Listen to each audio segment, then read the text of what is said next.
Next, I am going to pass the mic again to just an incredible human being that I have the full gratefulness to be a colleague with, Melanie Edwards, to introduce our keynote speaker for the morning. Mel, take it away. Thank you so much. Thank you so much, Kat, and everyone who has worked so hard to put this conference together. I'm so excited to be in this space with you all. And I just want to welcome everyone who's here with us today from all around the world. I have the absolute honor to introduce to you all my friend and our opening keynote, Jim Embry. Jim's words and wisdom are perfect to set the tone for a fabulous experience here at the Organic Seed Growers Conference. And let us recognize and honor Black History Month, the annual celebration of achievements by African Americans. Speaking of Black history and a living legacy themselves, here's a bit about Jim. He is the great-grandson of formerly enslaved small farmers and often labeled as Black and green. Jim considers himself star-just, congealed in human form that represents billions of years of Earth's evolution. Jim cares deeply about people, communities, justice, and the environment. As a great-grandson of family who were enslaved, but who cared so much for the land, Jim has embraced his legacy to create a more sustainable and equitable world to educate others about the environment. This family legacy of activism was passed down to him as a 10-year-old participant in the civil rights movement, guided by his mother, who was the president of the local chapter of the Congress of Racial Equity. Jim has worked to connect social justice, food justice, and environmental justice within other social movements for the past 50 years, participating in most of the major social justice movements of his era, including Black Power, anti-war movements, and the rights for women and the LGBTQ community. With a focus on youth, Jim has organized the Youth Green Corps, Bluegrass Youth Sustainability Council, and other environmental efforts that engage young people in community sustainability projects. Now serving as the Director of Sustainable Communities Network, Jim cultivates collaborative efforts at the local, national, and international levels with a focus on local sustainable food systems. He is at home at every level, whether as a 5-time USA delegate to Slow Foods Terra Madre in Italy, a visitor to Cuba to study organic farming, his local work in sustainable and urban agriculture, or as a steward of a 30-acre farm. Jim maintains that the local food and sustainable agriculture movement is the foundation of a sustainable community, believing that we need big ideals that connect humans in a sacred relationship with the earth. To his words, we are the seeds of our ancestors' dreams. Please join me in welcoming Jim Embry with a virtual applause, which you can enhance with your emoji reactions. Thank you for being here, Jim. I'll pass the mic to you. Thank you.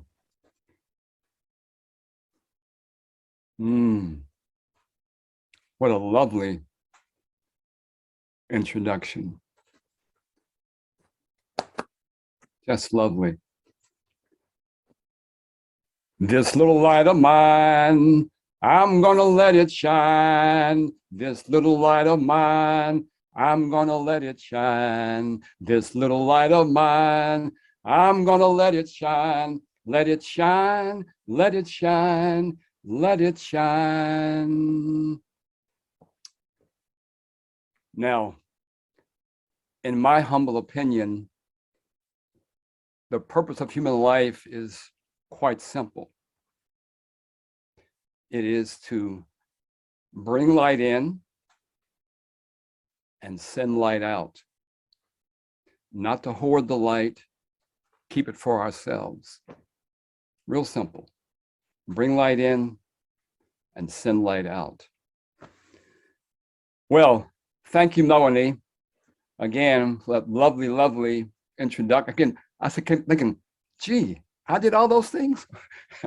But anyway, good afternoon, everybody all over the world who we've got here at this Organic Seeds Alliance weekend party. Thank you. We love you all very much, and we hope that next year we will get to do a hybrid of in-person and virtual. What a wonderful blessing and privilege it is for me to be part of the opening ceremony as we begin this conference. I'll say thanks, and if I could, I'll give it a high five to Kat and all the members of the planning committee who invited me in this virtual presentation today. I do feel your love and commitment to this important work of honoring seeds in our lives. And I hope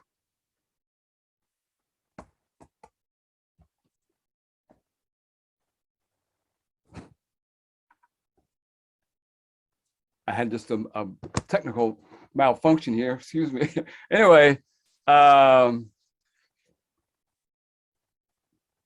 in my view, there isn't much more important work in this century than to restore the sacred and ancient relationship between humans and seeds. This has been an earthly dance that's been going on for millions of years. Now, I am calling today from land that sits at the foothills of the ancient Appalachian Mountains, land that is bathed by the Kentucky River watershed, and land that is nourished by the soil heavily mineralized with limestone rock. This region, this bioregion that we live in, was inhabited for thousands of years by the Shawnee and Cherokee peoples. As Melanie said, I live on a 30-acre family farm in which our stewardship began back in the early 1800s, when we were brought here from Virginia in an enslaved condition. And since that time, we have worked this land, cared for this land, and we have had babies literally in the fields of this land. Thank you, grandmamas. And we've loved this land. In 1889, about 25 years after emancipation, my great-grandfather and great-grandmother, Don and Senia Ballou, who were children when the Civil War ended, were able to purchase this land and bequeath it to 5 generations of what we call agrarian intellectual activists. So loving this land and honoring relationships with seeds has been part of our family culture for 200 years. Now, what I would like to do is try to figure out how to share my screen, and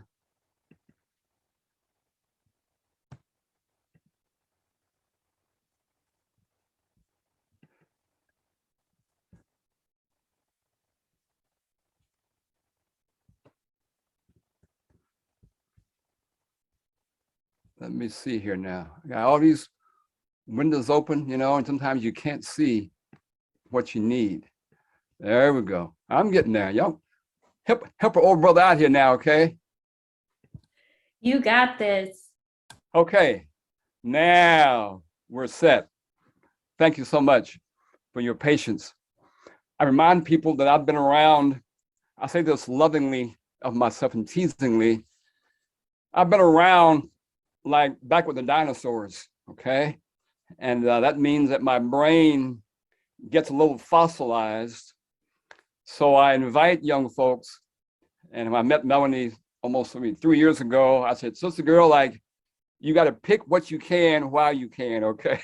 So this is an example, but I invite all of our participants. Here is my email, a website. Feel free to contact me.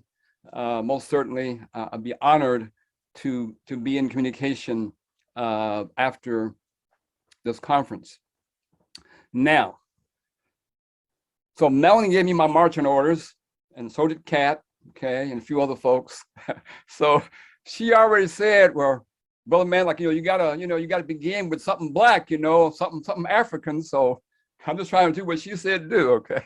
But anyway, since this is Black History Month, let's begin with something African, like Sankofa, which is an African word coming from the Akan tribe in Ghana.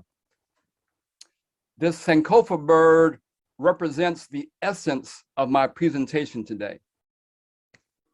In brief, the concept is, it's not wrong to go back and fetch what you have forgotten. Kind of also means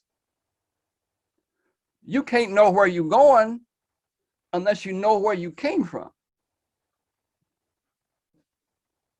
The Sankofa symbol symbolizes taking from the past what is good and bringing it to the present in order to make positive progress from the benefit of this knowledge and wisdom. Now, the egg or seed in the bird's mouth represents those gems of knowledge, those gems of wisdom, those ancestral spirits, those ancestral seed spirits of every dimension. And we bring that egg, that seed forward, and it helps shine light in the path forward. So humans do this, and seeds do this.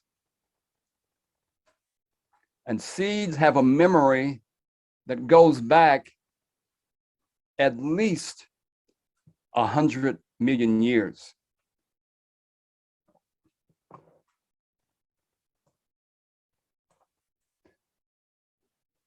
Now, I'm sure that we all understand that this seeding work that we're doing now began billions of years ago. This seeding work began as a cosmic dance of light, love, and life. Now, scientists say our universe began with what is called the Big Bang, which was an explosive expansion of the universe. That name Big Bang must have been a male thing. But I would also be quite pleased if we called it not the Big Bang, but the Big Seeding.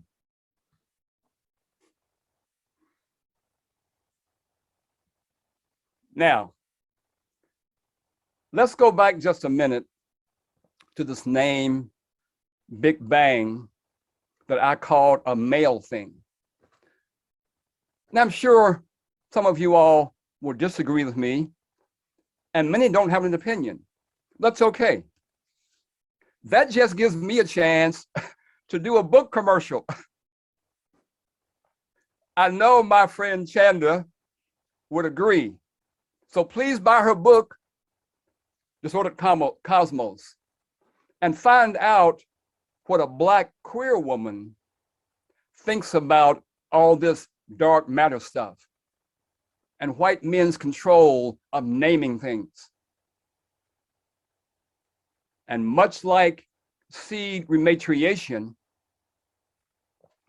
she is supportive of indigenous people of Hawaii wanting their sacred mountains back and the huge satellites removed.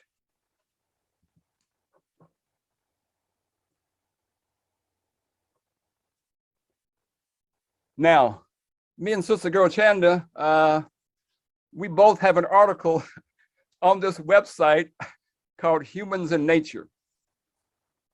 And as you see, my article is titled Seeding Stardust. So I have this big picture look of seeds. I talked in this article about everything from cosmos to compost.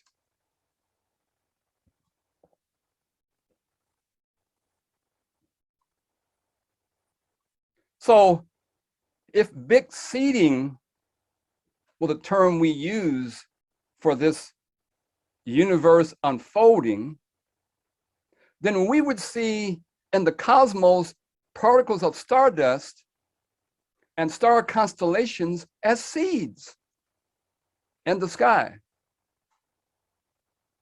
And if we did that,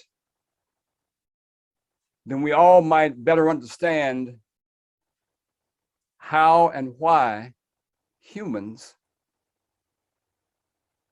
why we are stardust condensed in human form and carry the seeds of creation. But our Earth, arising from star seed, is the daughter of the cosmos. And now, in her bad self, she is seeding children. So our knock-em dead beautiful Earth was born of a cosmic seed. And she has transformed from condensed seed to mother seed. This essence of the Earth gets repeated in every seed and in each of us. So when we honor our seeds, we honor the Earth. Now, this is a very simple diagram showing this expanse of time from the big seeding about 13 billion years ago to the emergence of humans about 2 million years ago. So we humans, we're like new kids on the block. We're the newbies. We're the babies of the Earth compared to plants with seeds and fruit. We've been around, folks say, 100 to 200 million years ago. My point in the simple diagram is that seeds carry ancient memory, dynamic force, and like they might know something.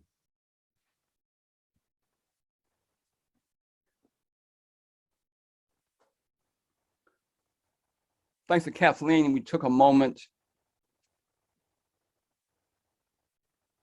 to meditate, to be in quiet time. This beautiful spiral represents all the various life forms on Earth that emerged with these seeded plants into a dance of reciprocity and interdependency, at least until we came along. So let's take a moment, a quiet moment, to look at this image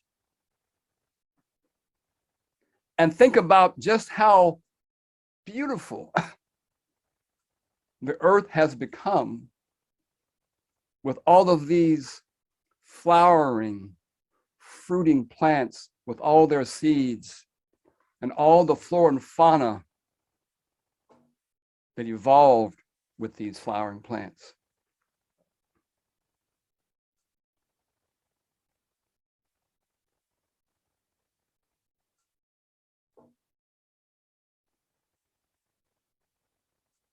You know, we use the word climate change often. And what if we called it the mother is sick? What if we call it our mother has a fever? Our mother is going through a cleansing. Just a thought, it might be a different sensibility.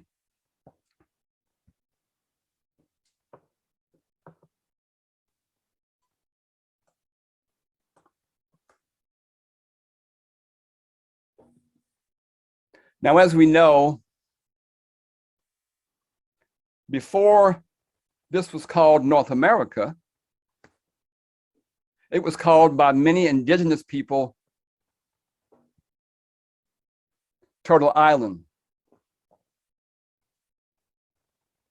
The story of creation says, after the big flood, the turtle went far deep into the waters to try to retrieve some earth, some dirt, some soil, to reconstitute land that became Turtle Island. So we are very thankful to the turtle who provided the soil to plant our seeds in. Now, here is how I have chosen to honor this origin story.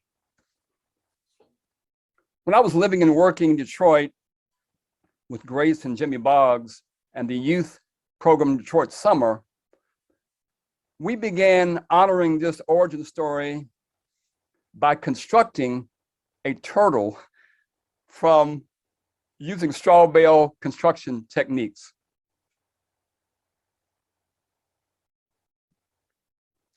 Now, this turtle was built in our community art garden that's set right next to the high school for teen mothers. It also had a nursery for the children. This school was very unique because it had a working farm on the school grounds. The students would do seed harvesting every year for next year's crops, and to also share some with the community. These young women and their children loved the Turtle Project, and they began to understand this creation story and how it connected with them as mothers. Now, I share the story because it's so important to involve young folks in this seed and gardening work, especially those young people that the institutions have written off,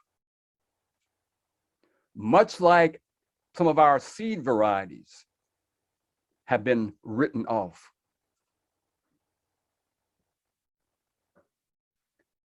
Now, this particular turtle drew the attention of many visitors from all around the country and all around the world,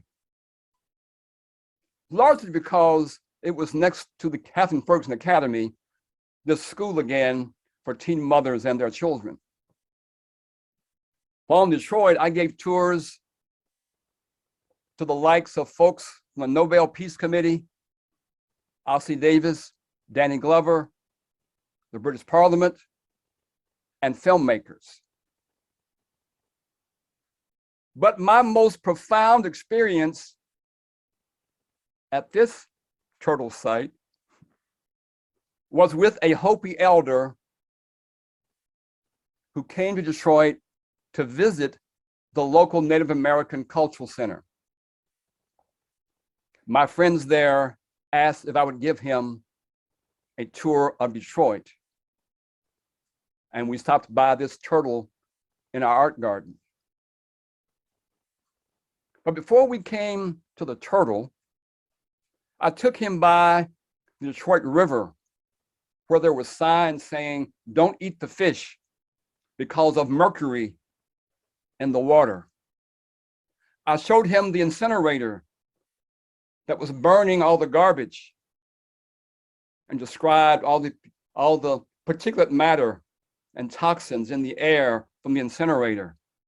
I took him by a Superfund site that had been fenced off. I described to him how in Detroit, about 80% of the land was a brownfield. And then we came to the turtle.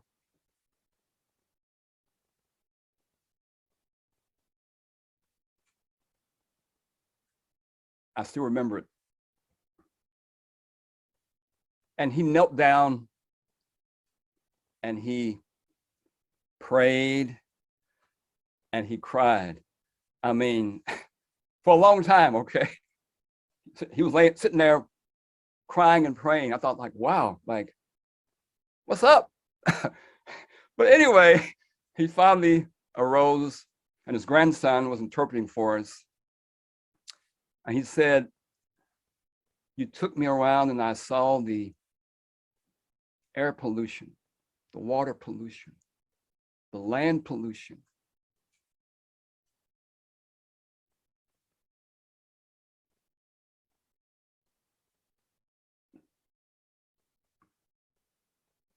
And he said, I was praying that you people who've come here recently, however you came here, I was praying that you people who've come here recently would learn to love Turtle Island like we do." Now, I've been around Sierra Club, many other environmental groups. Ain't seen nobody cry for the water, cry for the land, cry for the seeds. So I think part of our work is learning from elders.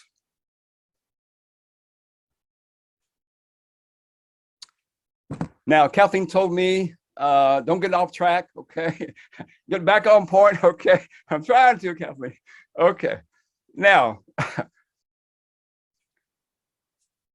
as you might remember, there were over 600 indigenous nations living on Turtle Island before European conquest.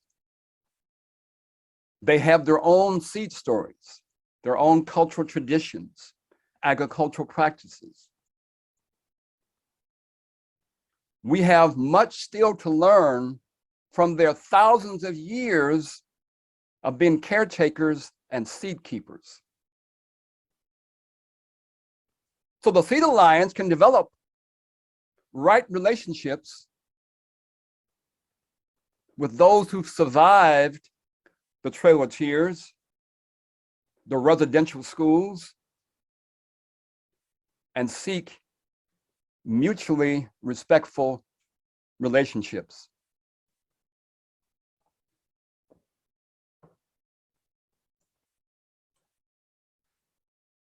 Stolen land stolen labor. As we all know, 400 years ago, our country was founded upon stolen land from indigenous people and stolen labor of African people by Europeans for the purpose of agricultural production and profit. At this juncture of traumatic dispossession and displacement from the land, we now better understand that we've also suffered as well a dispossession and displacement from seeds themselves. This contradiction around land and labor, food and agriculture, has implanted seeds of injustice in every institution in our country. Now, I believe that in return, our collective work to decolonize, to indigenize, to regenerate our relationships with land, food, seeds, and ourselves can also then transform all our institutions. So our work, our seed work, is not simply to ensure that our seeds are organic, open pollinated, but that our seeds are germinating plants of justice, are producing fruit of sovereignty, and are harvesting the flowers of self-determination, and are leading efforts towards this decolonization of our minds, our practices, and our values. Now, we see this reimagining, this reconnecting, this remembering going on all around us. This is the work that our dear friend Rowan White, with her grandmamas and grandpapas, are all doing with this rematriation of seeds. Rowan says, this work of recultivating ancient and new relationships with seeds allow us to then see the beauty of recognizing and honoring our seeds as living, breathing relatives with stories to tell, a cultural memory, and wisdom that is also alive.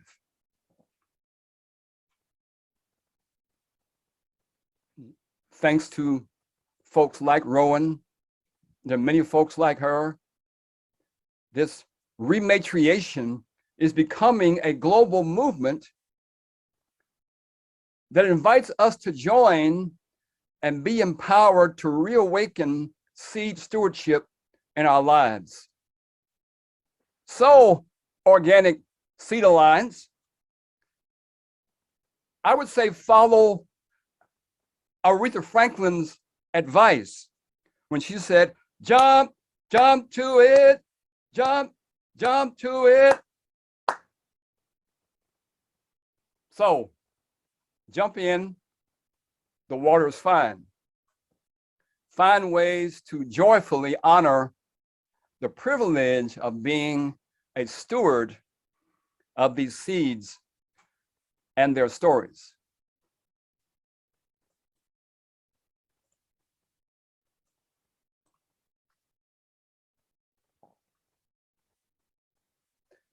Seed mother coming home.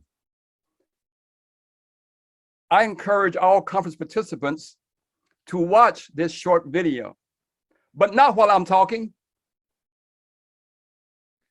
It's produced by the Native American Food Sovereignty Alliance and is an absolutely beautiful and prayerful invitation to join the rematriation movement that embraces cross-cultural reconciliation. When I watched it, I thought I was in church.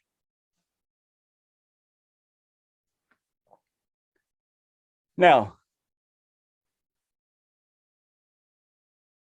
I did a screenshot of this image from the film to kind of whet your appetite. For me, the video is like a lovely morning prayer.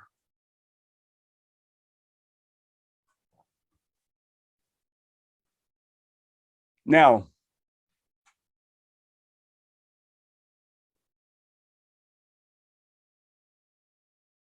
in 1999, the Montana legislature passed a law encouraging every citizen to increase their knowledge and understanding of American Indian culture.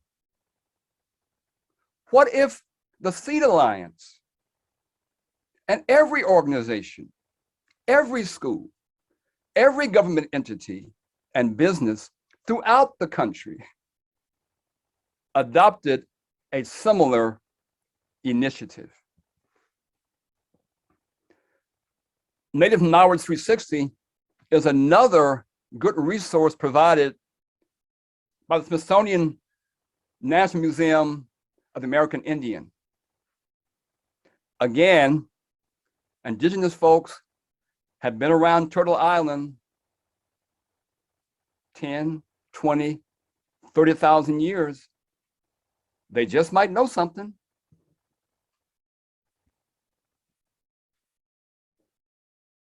Another global movement is called the Rights of Nature and Mother Earth.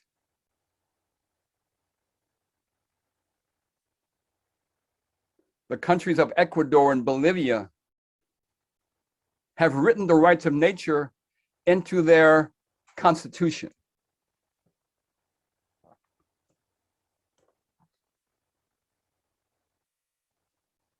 So doesn't require my telling you how important it is that seeds be included in these legal progressions.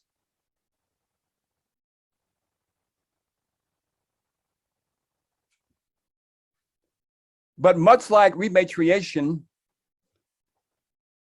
the rights of nature as a legal statute has become a global movement. Now every continent, every country, city, and organization can be part of this global reckoning. So how does the Alliance write something in your charter, in your bylaws, that connect with this global awakening?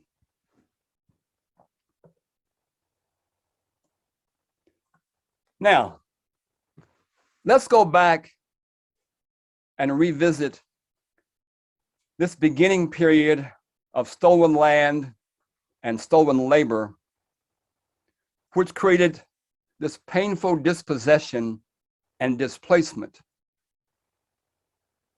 It's at this crossroad of land and labor is where, again, the seeds of injustice were planted.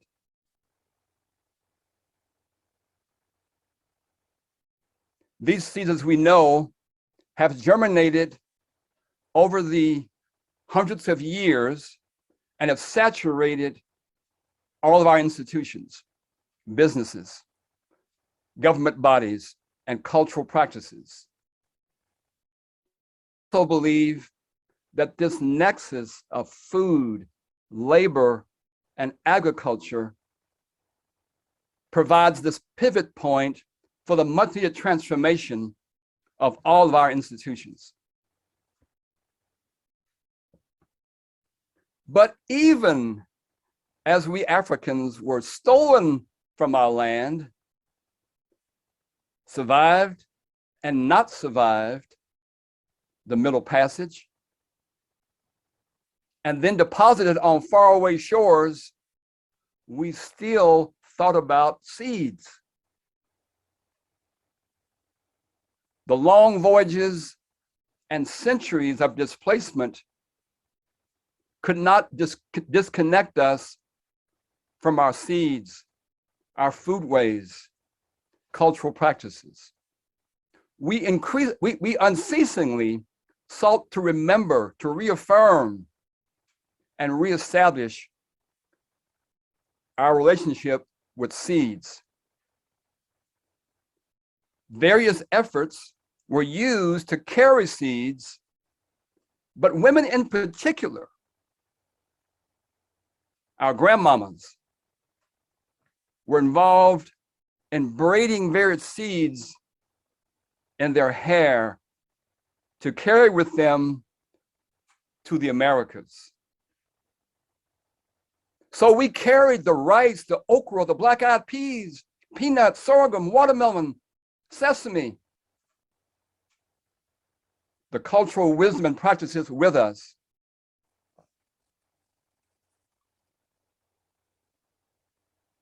We were seed keepers,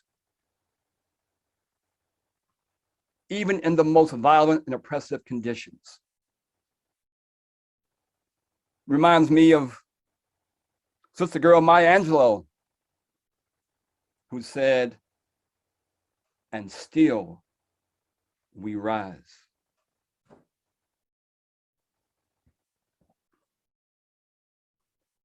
We all understand that the seeds and plants of rice, tobacco, hemp, and especially cotton became such profitable crops to plantation owners that this cruel system of enslavement lasted for more than 300 years.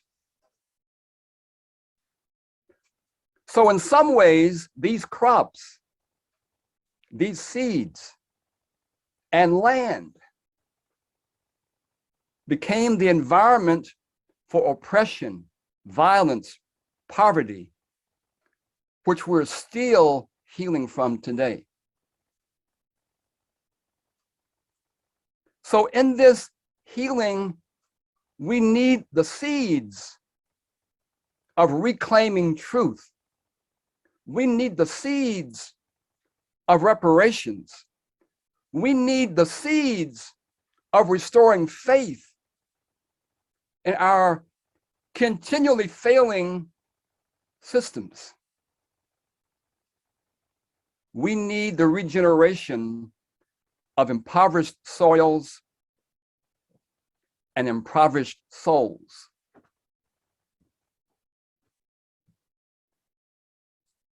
Now, we all understand that this contradiction of African enslavement and European pathology erupted into a very bloody civil war. This war was meant to resolve this North-South dispute around land and labor between freedom and enslavement. When the Union Army was losing ground against the Confederacy, Abraham Lincoln, heeding the advice of Frederick Douglass, finally allowed Black troops, mostly in an enslaved condition, to fight for their own freedom and the freedom of their families.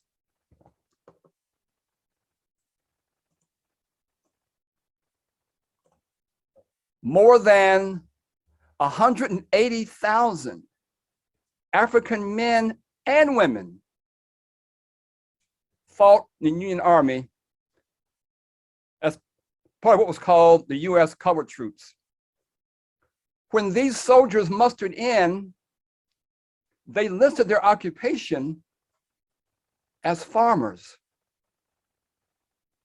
So I call this Civil War a legalized armed insurrection of Black farmers. This means that these Black troops, who literally just came off the farm, where they were also seed keepers, who fought and died courageously, actually seeded the victory for the Union Army. Have you ever thought about what our country would be like if the South won the war? Now, one interesting seed note is that many Civil War soldiers also carried, I got peanuts as their rations. I'll talk about a little later. Now, on my mother's side, we have two family members that fought in the Civil War. They were brothers, Jackson and George Ballou. This picture here isn't really them, but it's our imagination of what it might look like if it were them. George was part of the regiment that surrounded General Lee, that forced his surrender, and he was present at Appomattox when Lee surrendered. George and his regiment also went to Galveston, Texas, to usher in and proclaim Juneteenth, not General Granger. So these Black men and women of the USCT planted the seeds of freedom and emancipation that we're all still trying to manifest today. Now, my great-great-grandfather Jackson died in the Civil War and left his wife Elizabeth with small children. This picture describes how they might have looked in a photograph together. After the Civil War ended, many freed African Americans moved north, others moved west, and there are records of them carrying seeds with them. But most freed people stayed in the South, hoping to experience emancipation connected to land and farming. In 1865, my great-grandmother Elizabeth, with her 7 children, had little choice and remained in Kentucky to raise her family.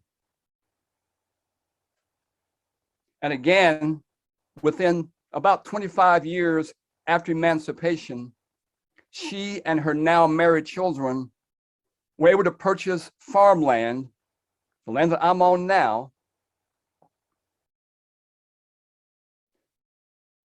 So I feel very blessed to continue this family tradition of small-scale organic farming and seed saving today. Now, this is an actual photograph of my great-grandparents, the children of Jackson and Elizabeth.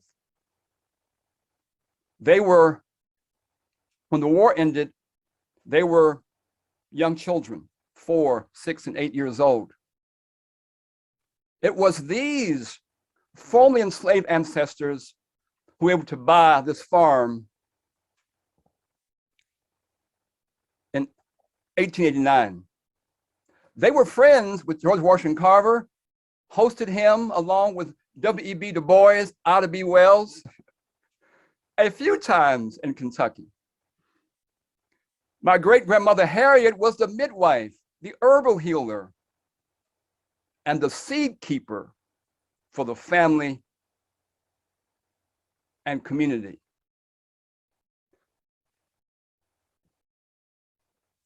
So my work today is inspired by their tenacity, resolve, and love of family.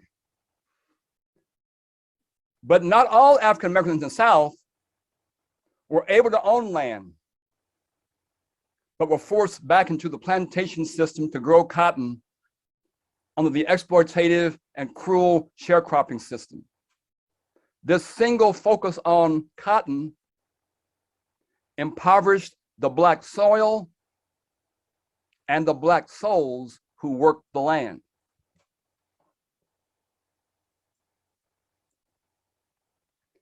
Then along comes this crazy ass man named George Washington Carver,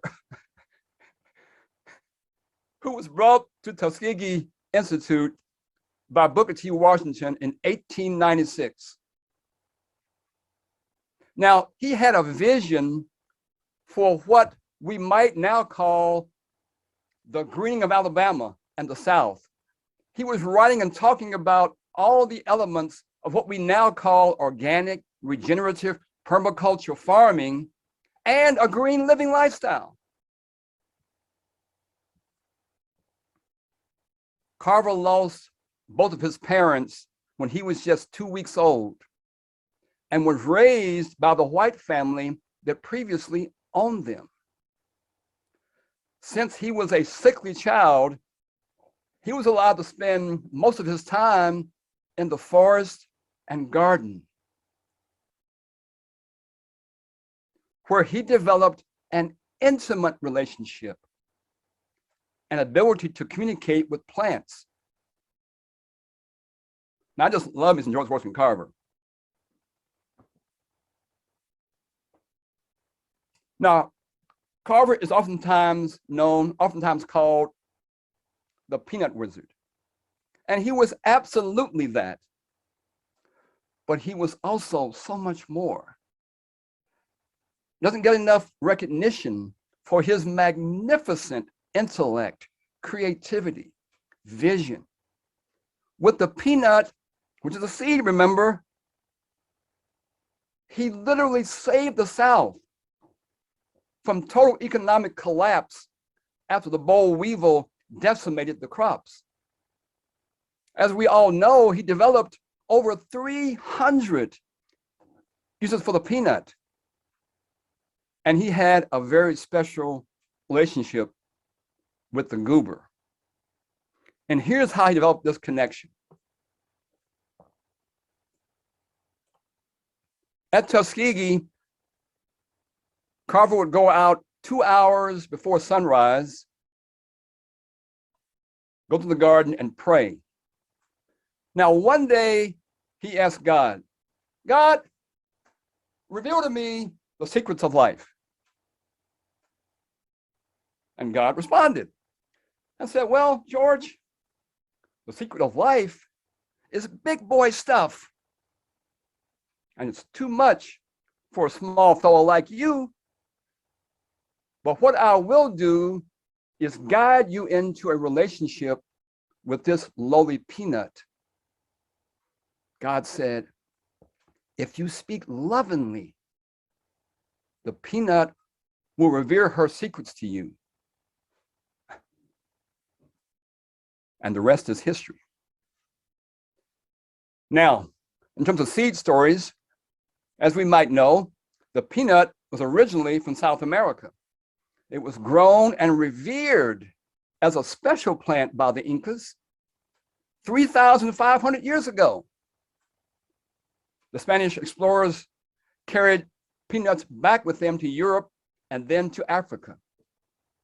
Eventually, Africans brought them to North America, especially in the South. So these ancestral stories, these songlines, these memories of the peanut spoke with love back to Carver.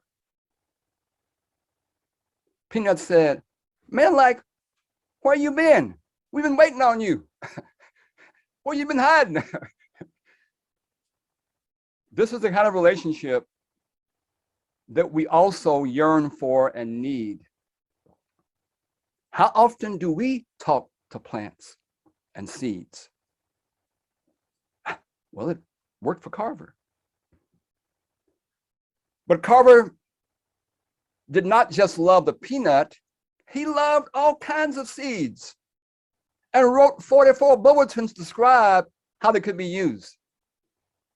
Here's his bulletin about the peanut and the cowpea, which is also of African origin. So even though he was raised as an infant by a white family, these cultural memories and relationships with seeds that Rowan White, Leah Penniman, Ira Wallace, Bonita Adib, and others talk about is in your face real and to be honored. Carver also had a special connection with the soybean. Now, if I remember, I could be wrong, these are also seeds.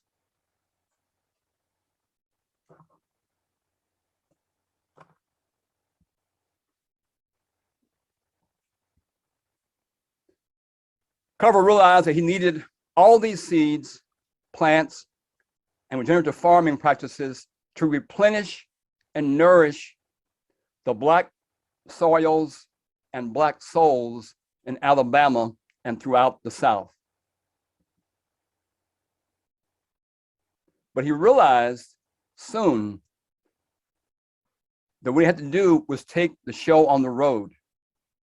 If he was to reach more Black farmers and work more quickly to improve the living conditions in the South.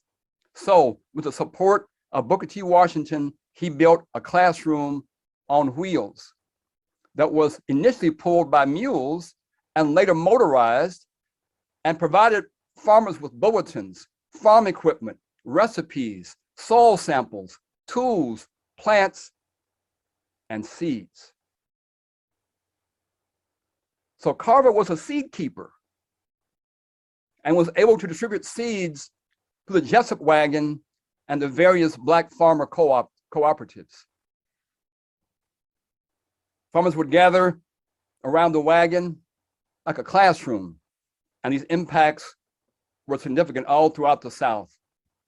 This is a photo of the motorized version of the movable classroom. But I could talk about Carver all day and night, so let me close with two short soybean stories. Now, Carver was good friends with Henry Ford, Thomas Edison, Luther Burbank, Albert Einstein, to name a few, but he and Ford developed a green vision based upon using farm products grown by American farmers to build almost the entire automobile. Their research showed that the soybean in particular could be a primary source for most materials needed, even the car body. Now, this I promise is the last soybean story, okay? Carver became friends with Mahatma Gandhi because Gandhi reached out to him about the use of the soybean to maintain good health in a plant-based diet for himself and the peasants in India. Carver was extolling in the 30s and 40s all these non-dairy and plant-based foods that we now see throughout our grocery stores. This friendship between Carver and Gandhi around the soybean seed is what eventually inspired Dr. King to embrace Gandhi's nonviolent philosophy. Now, I know I'm getting close, probably past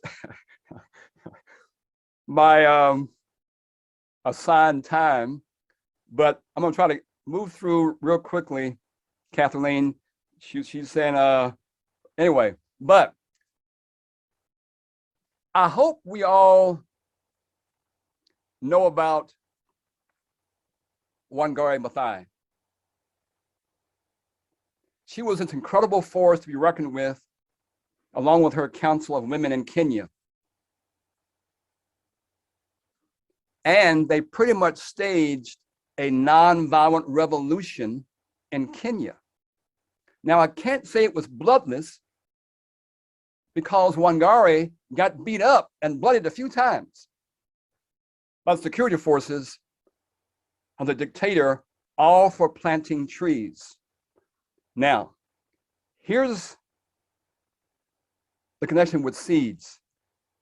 So from 1977, and still going on now, the Greenbelt movement planted 51 million trees.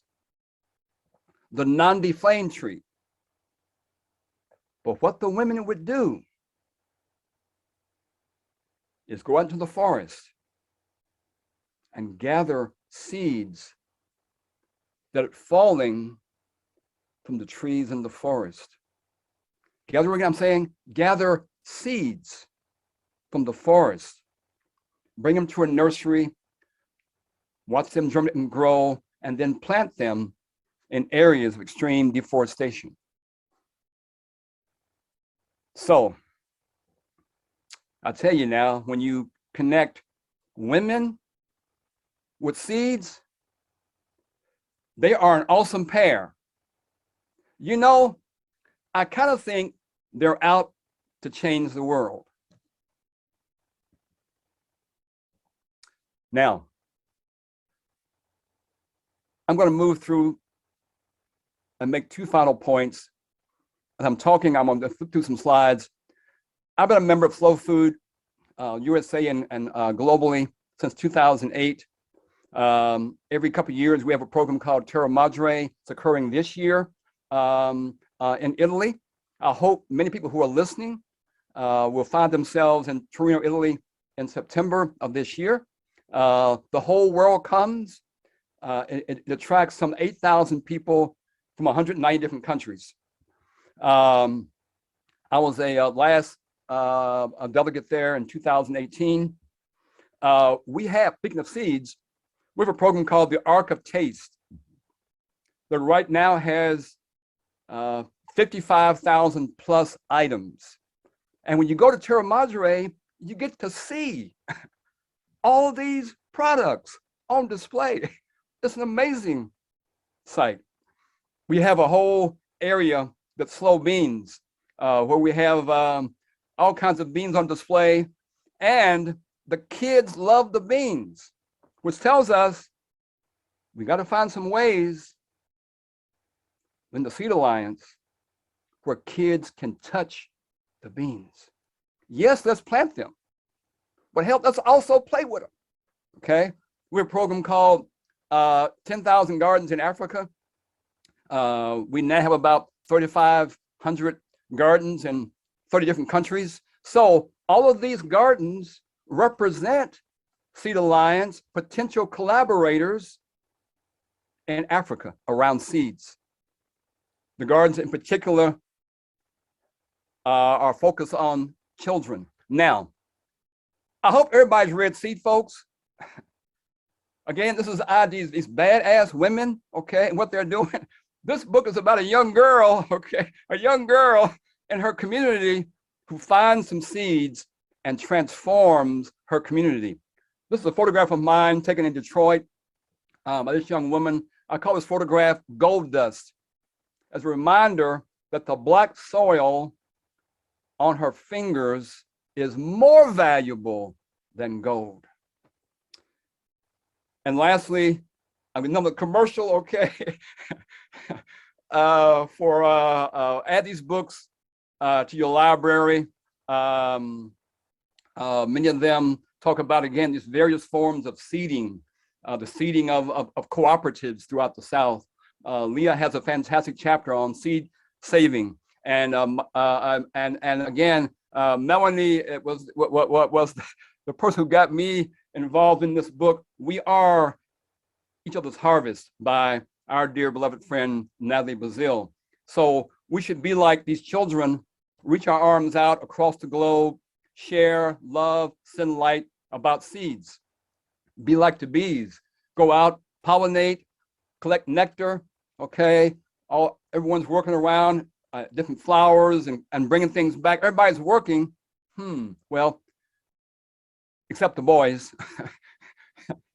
Anyway, what I want to do is close, if I can, with the last paragraph in this book. And if y'all ain't got the book, okay, then look here. I'm gonna be mad at y'all, okay? There you go, short off, Melanie, okay. But again, in closing, and I appreciate you all's patience.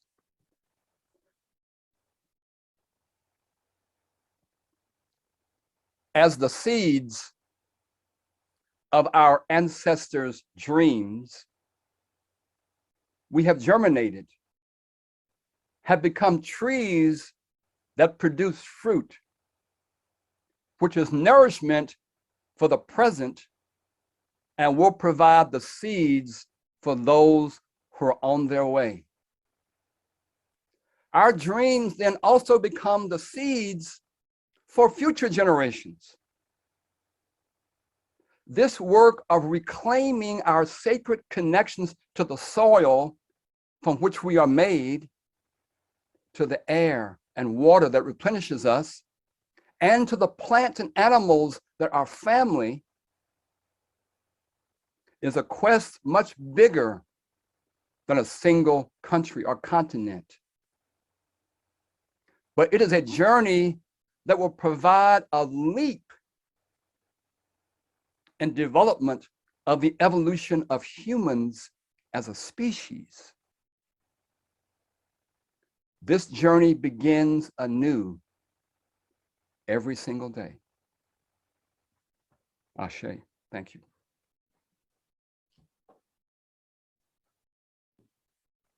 Thank you, Jim. Wow. I guess you can only hear my clapping, but there's those emojis. Thank you, Jim. Thank you, everyone, for your attention and heart space to really digest Jim's message and story. So blessed to have you here with us today.